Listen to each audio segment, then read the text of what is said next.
boundaries build bridges, because I kind of always thought of boundaries as keeping your distance, right? You know, like I got my protective zone around me, but boundaries build bridges, so I was kind of curious about this topic.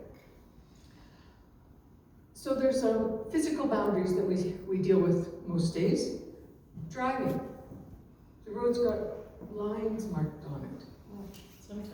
And we all here understand that if we're driving, we stay on the right side, no matter which direction. That way we don't run into each other. But if you came from Europe, you come here and you try to drive by the way you were taught to drive, we're going to have some big problems. So everybody understands and abides by the rules of these roads.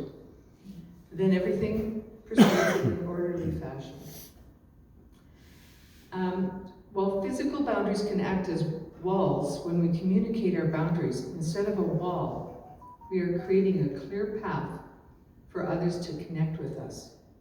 Boundaries build bridges. So if we understand the rules, it's better able to get along in society. And why do we have to communicate our boundaries? Doesn't everyone have the same boundaries? Well, not in the road thing. But I was a military kid, and I learned the hard way that there were very different accepted rules of behavior in each place I lived. And somehow I always managed to step on some not accepted behavior.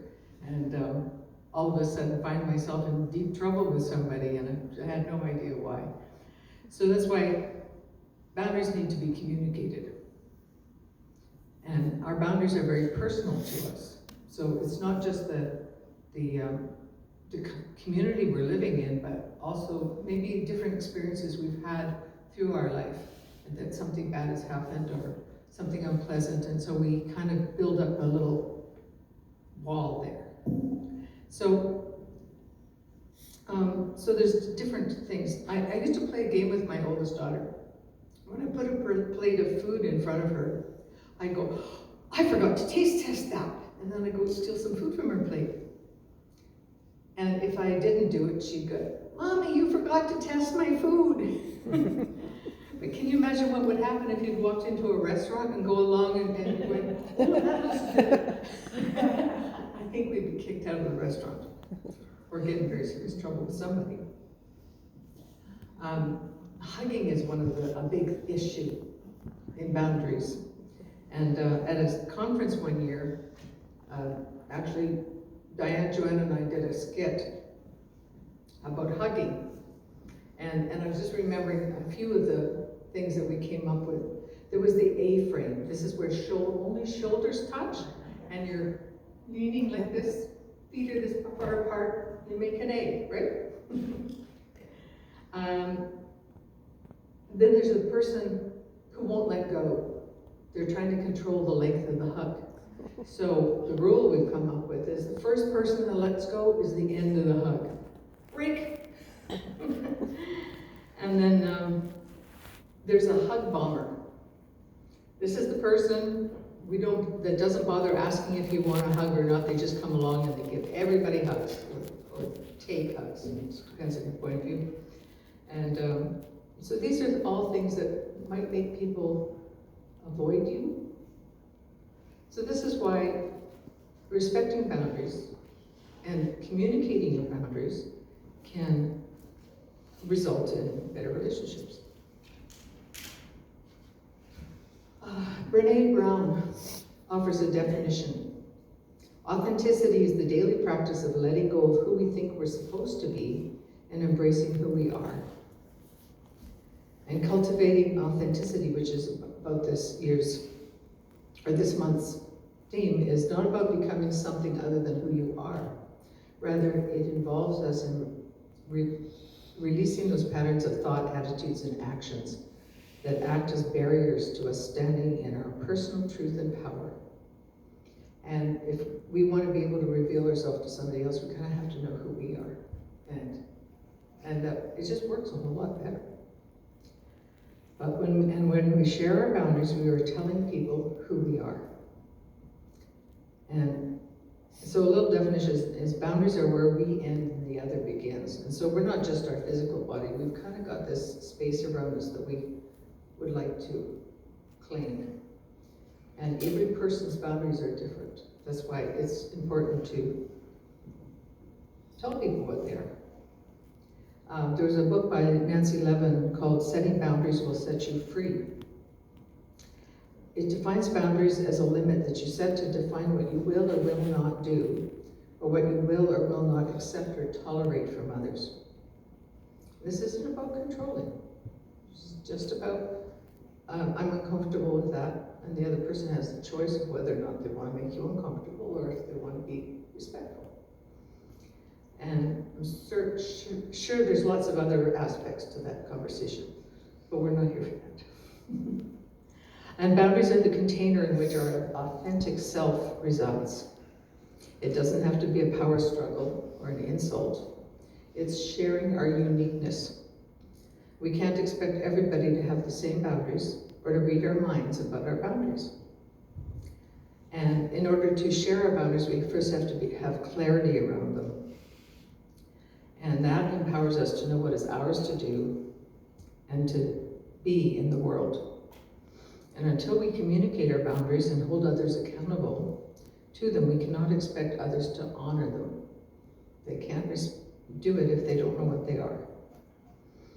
And it may feel selfish, or that we are being difficult, or even unspiritual. Aren't we supposed to just accept everybody the same? No. It is still our responsibility. And letting others know our boundaries keeps us from being doormats or being stepped on. It creates bridges to others by giving them a path to connect to us, which is so important. And also it lets us get to know each other better if we open up about who we are. So the purpose of life is to express itself. And as spiritual beings, we are individualizations of Source within our unique intentions.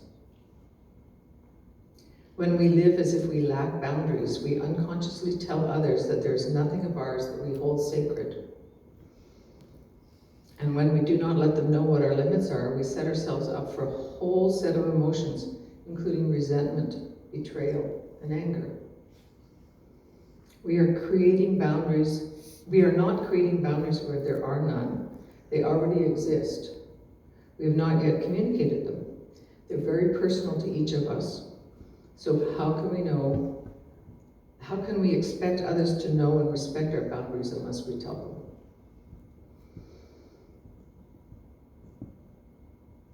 So boundaries are discovered when we step out of our comfort zone, do something we haven't done before, meet new people, travel. Travel's a big one, because every culture has a different set of rules. In Ballingwood, we're not allowed to hug people with the left hand. I think it was the left hand, or touch people with the left hand, and it was kind of awkward sometimes, but. I know I was getting down off a bus one time, and the door, my hand was here on the railing, and I wanted to catch the guy that was supposed to be guiding me down with the left hand, and I was, so, okay. Yeah, so we need to communicate our boundaries. Take time to become familiar with your limits, your non-negotiables, is another method of self-discovery. And so sometimes stepping out of your comfort zone, trying something new, sometimes that will reveal to you something that you never knew about yourself. That's why traveling is so good. And communicating the boundaries may feel difficult and scary, but like any skill, it will get easier the more you do it. Deciding to be brave and ask for what you need may not get us the results we hope for. This being a new or constant conversation may feel to them like you're putting limits on the relationship. But these boundaries are always there. They're always inside of us. We're not creating or making up new boundaries. It's just something that was uncomfortable in us. And so we need to set a boundary around it. And so it's just about letting people know how they can connect with you in a comfortable way. There was this guy that I was in a 12-step group with, and I was talking to him one day, and he had a tendency to stand really close. And so I decided to be brave. And I said, just feels a little uncomfortable. For me, can we stand a little further apart? And so he stepped back, but then while I was talking, he just kept moving in a little closer. And I'm trying to ignore this, and because I've already set my boundaries, and he's going to listen to it. But anyways, after a while, he kept getting closer to me until he announced that I didn't really mean what I said about boundaries because I hadn't moved back. That's the last conversation I had with the man. I learned who he was in that moment too. Now, we would not feel guilty if a friend asked us for change, money, if we did not have any cash on us. And we should not feel guilty for saying no when somebody's asking us for something. To give what you do not have robs yourself and creates resentment. So no is a complete sentence. We don't need to justify. We don't have to have a good reason. We don't have to apologize. We just say no. And knowing our values and limits empowers us to live in alignment with them. And it helps us to say yes to our yeses and no's to our no's.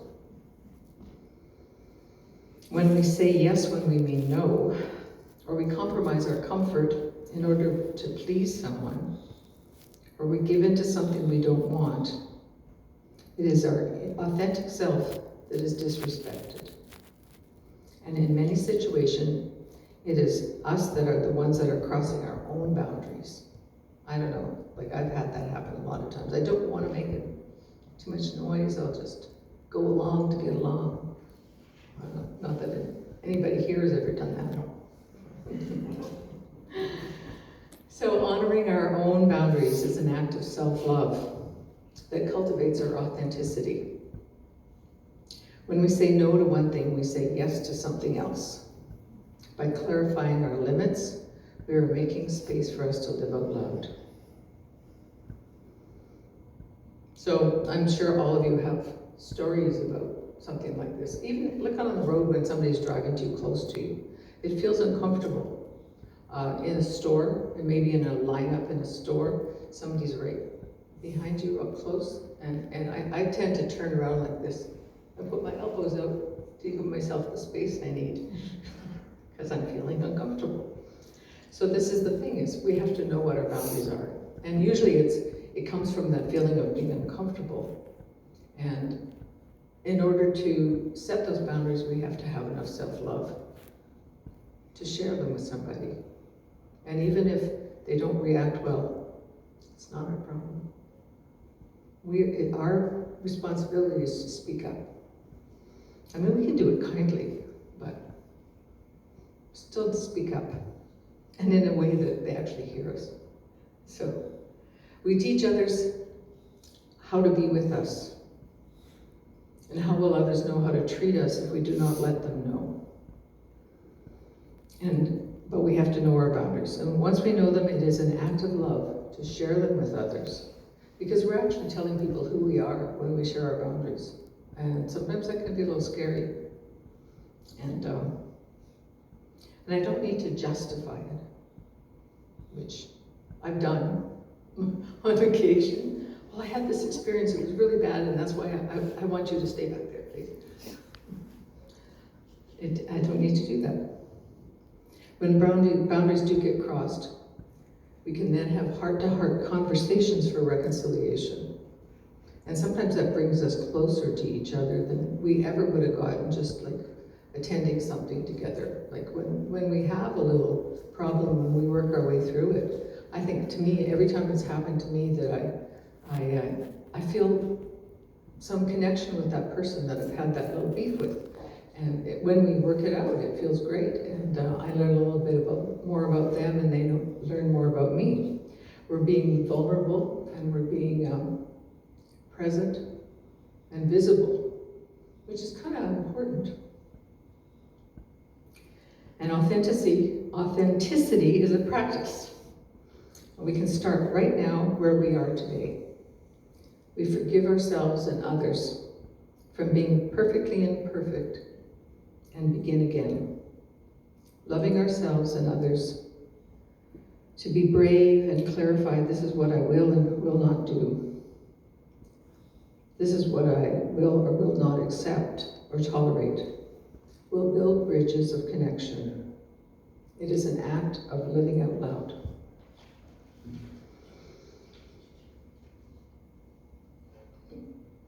I think there's different things that we can try, like just being, whenever you feel uncomfortable in a situation, we don't even have to identify it.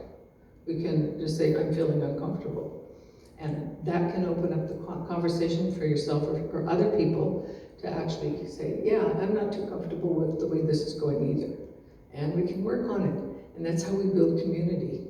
And that's how we all get to be closer and have these histories. Like, I look out here and I see each of you, and I think of different stories I have in my head about each one of you through the years and different interactions we've had. And it's, you're my community, and that makes me feel good, and that makes me feel like I belong. And what more can I ask for from a community? So, thank you for listening.